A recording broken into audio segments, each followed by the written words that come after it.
Today's podcast question is about long buying cycles. Let's go. Hi, John. My name is Camila, and I have a question for you regarding how to advertise products on Meta. They are very expensive and have a long buying cycle. If they buy, it's probably going to be outside of the normal attribution window of 7 days and might even be longer than the 28 days buying window. So my question is, should I use traffic campaigns instead and just drive traffic to the website? Because even if people buy, most of the time I can't see those purchases anyways. Or should I continue running campaigns optimized for purchase? Thanks for your question, Camilla. So this is a common problem, particularly with higher priced products. Someone might click your ad and be motivated, but they can't make the purchase at the moment for various reasons. They may need to discuss with a partner or spouse, or maybe it's just something they need to give more thought. So they'll save the landing page and come back to it when they're ready. Now, the first thing I do is confirm that this is actually the case. This is the behavior that is backed in data. How is it that you've determined that customers often convert beyond that 7 and 28-day window? It's easy to assume it because the product is more expensive, but it might not actually be the case. While the buying cycle might be longer, that doesn't necessarily mean that 7-day and 1-day click are no longer relevant. For example, someone may click on your ad and be motivated, but they don't yet make the purchase within that 7-day window. But they see a different ad from you once they're ready, and they act on that ad.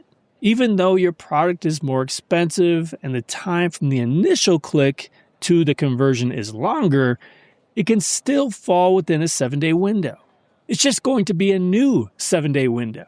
Now, one way to account for this is to create multiple ads for different levels of awareness and intent. I know that the way we used to approach this was by isolating these different audiences and running remarketing funnels. That's not really what I'm suggesting here. Instead, it's that different ads may appeal to different people depending on their level of awareness. It doesn't mean that all of the people who are at a certain stage will respond to the same ad either.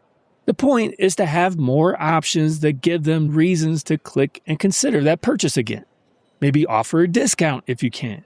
So I tried this more traditional approach first of simply creating very different ads within your ad set.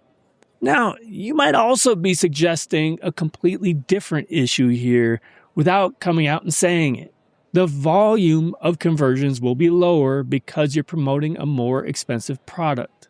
And when the volume is low, Meta has less data to deliver your ads optimally.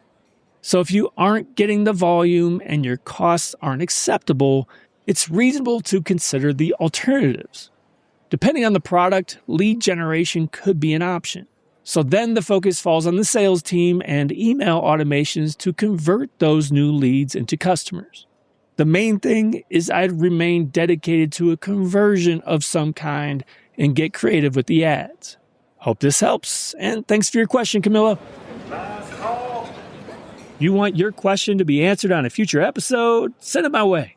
Go to johnloomer.com/question and record your question today. You may just be featured on a future podcast. Otherwise, thanks for joining me again today. Until next time, do awesome things. I'm out.